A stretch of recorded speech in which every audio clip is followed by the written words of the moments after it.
Hello. Today I want to cover hashtag initiate. It's one of your special key phrases and it affects the first response a user or a guest receives upon talking to your bot again after talking to it before. An example of that would be this. Every time I refresh the page, I'll receive a different one. Usually it's something to start a conversation or build on the environment that your chatbot is taking place in. So we're going to use both of my bots here, little Neko and testbot, to show this off.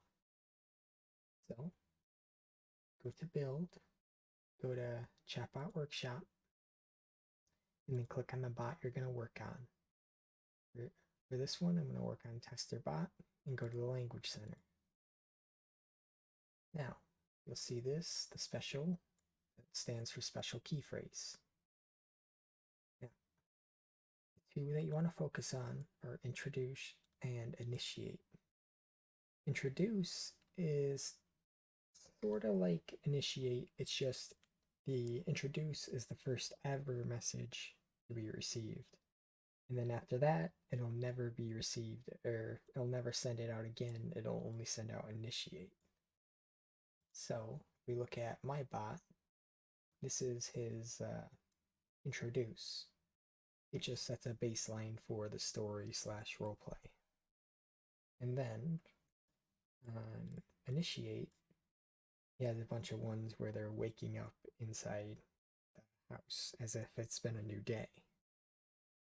Now, one thing that is really nice that you can do with hashtag initiate is you can use it as a way to reset memories, since no matter what, a user is going to receive this message. So in my case, I'm having it reset the bot's clothes back to the original state and setting the room for wherever the bot and the user is. Now, let's actually show that off.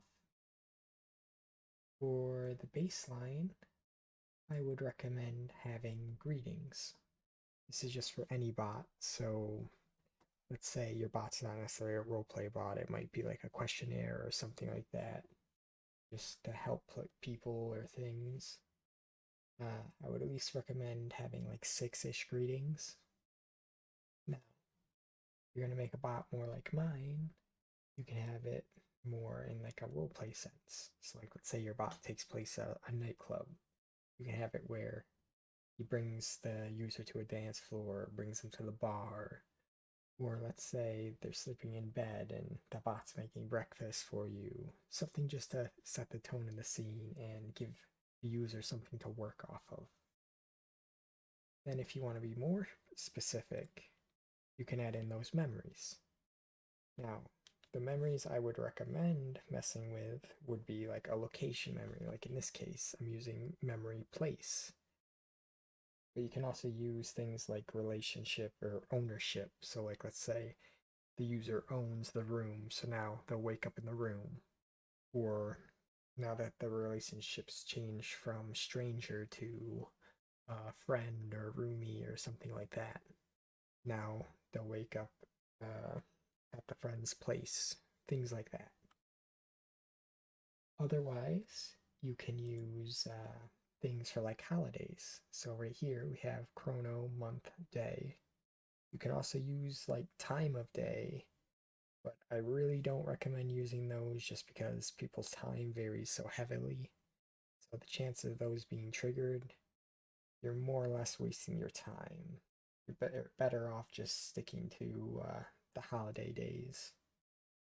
And you can also have a ranging amount, so you can have it range between the second month and let's say the fourth month and stuff like that.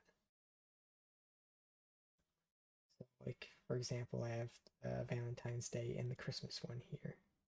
And then the final ones, you can use the once.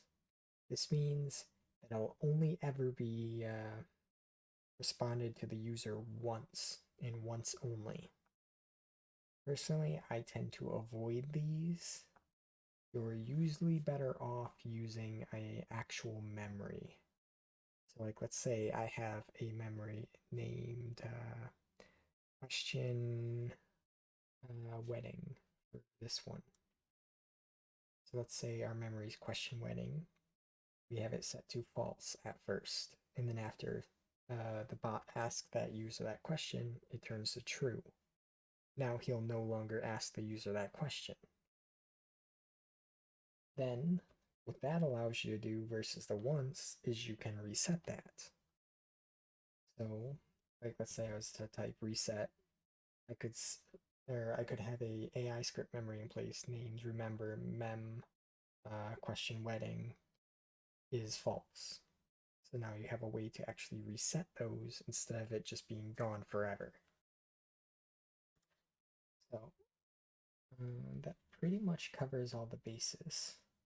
Like I said, make sure you have a good variety of these. Personally, I'd recommend about 6. You can go higher, that's perfectly fine. Just any lower than that, then your users are going to run into a lot of repetition, which of course is not ideal. If you have any more questions on the topic, you can always ask me down in the comment section or on Discord, or you can even email me if you prefer that.